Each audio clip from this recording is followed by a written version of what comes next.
Untuk video yang ketiga akan membahas tentang publikasi laporan keuangan yang sudah keluar. Untuk video-video yang lain Anda bisa mengecek di deskripsi video.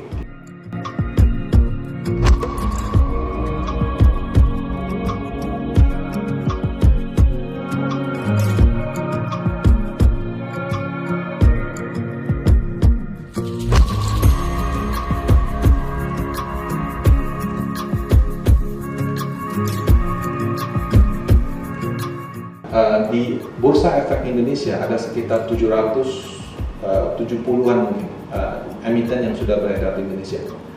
Kebetulan saya menggunakan data di infovesta.com sampai dengan tanggal 6 April, data yang lengkap yang saya bisa perbandingkan antara Desember 2019 dengan Desember 2020 baru sekitar 179. Kalau untuk Bapak Ibu yang punya usaha tentu merasakannya.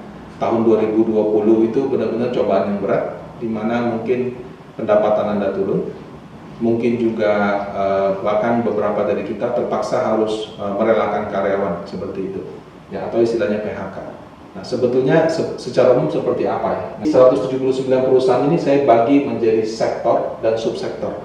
Sekarang Bursa Efek Indonesia sudah mengeluarkan subsektor yang baru. Nah, yang paling atas ada aneka industri, itu terdiri dari 3 subsektor, ada kabel, otomotif, dan tekstil. Aneka industri secara pendapatan atau sales atau omset itu turun 25%, kabelnya turun 32%, otomotifnya turun 25%, tekstilnya turun 26%. Di kode ini adalah jumlah perusahaannya.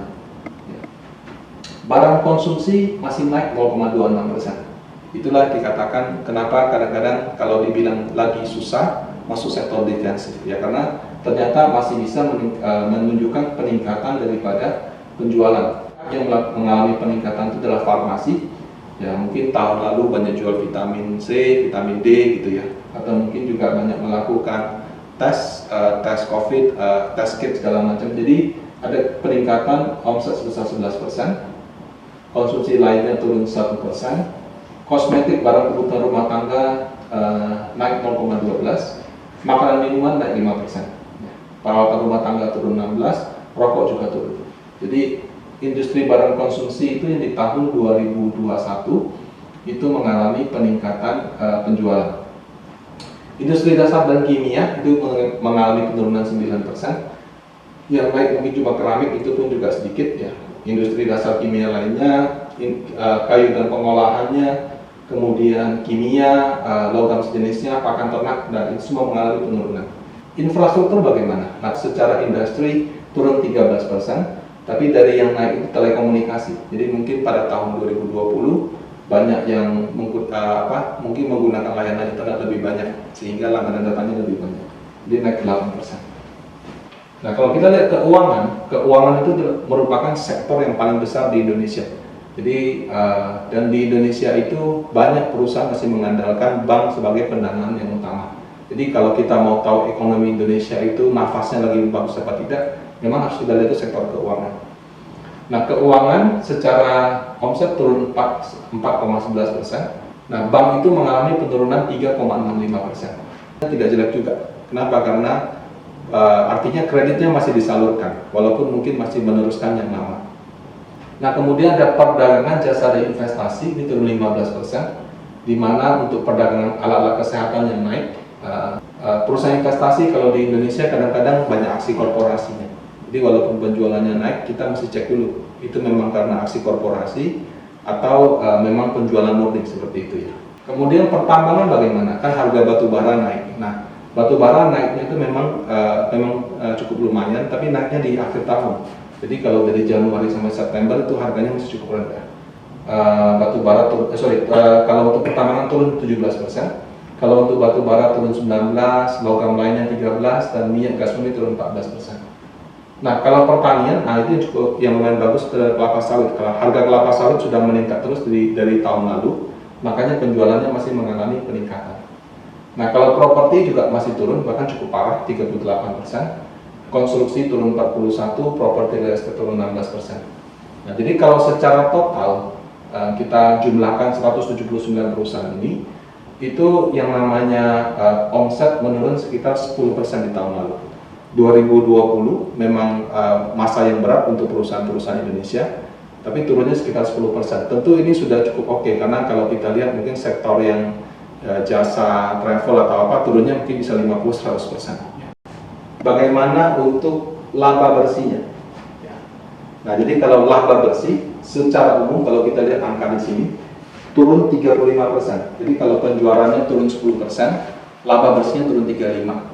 Ya, berarti tahun lalu mungkin banyak perusahaan dan mereka terpaksa mengorbankan margin seperti itu. Itulah yang menyebabkan penurunan laba bersihnya lebih dari penurunan penjualan. Nah, kalau kita lihat aneka industri turun 30%, industri barang konsumsi turun 13%, walaupun yang farmasi sama makanan minuman tetap naik ya. Jadi dua sektor ini memang cukup defensif.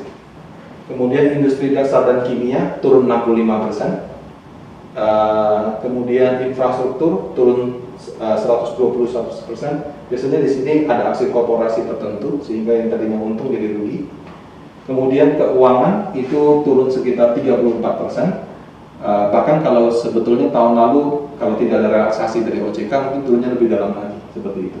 Ya, karena pada tahun lalu bank-bank mereka melakukan semacam pencadangan terhadap kredit macetnya itu sangat besar. Ya, jadi itu yang menyebabkan laba bersih bank turunnya sampai 34%.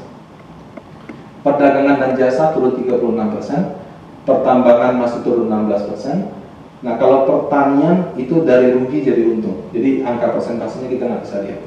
Ya, karena memang harga kelapa sawit itu sangat bagus untuk tahun 2020.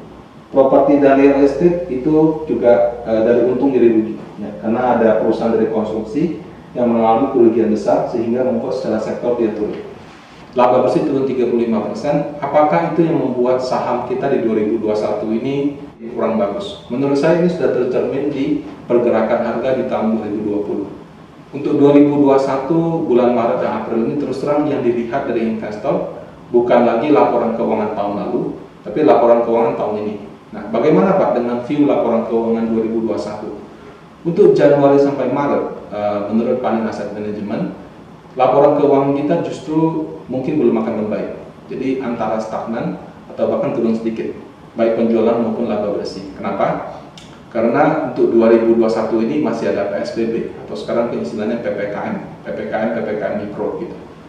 Dan kemudian aktivitas mudik itu juga dilarang. Ya, jadi mungkin dampak ekonominya juga nggak bisa terlalu masif. Jadi dengan adanya hal-hal tersebut, menurut kami di tahun 2021 Januari-Maret ini laporan laba bersih maupun penjualannya masih akan sama atau agak menurun dibandingkan tahun lalu.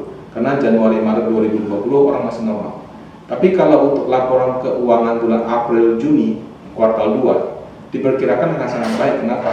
Karena April-Juni tahun 2020 itu adalah titik terendahnya kita. Nah, kalau misalnya April-Juni tahun ini, menurut saya akan ada peningkatan. Kenapa? Karena banyak insentif sudah diberikan. Insentif untuk pajak pembelian rumah, insentif pajak untuk pembelian kendaraan, dan mungkin dalam waktu dekat ada insentif yang lain. Jadi laporan keuangan yang akan menggerakkan market itu laporan keuangan kuartal 2. Jadi untuk penggerak pasar daripada laporan keuangan, kelihatannya kalau mengandalkan kuartal 1 itu agak sulit. Mungkin beberapa perusahaan bisa, tapi kalau secara umum harus menunggu kuartal laporan keuangan Q2 yang keluarnya bulan Juli sampai dengan bulan sekitar Agustus.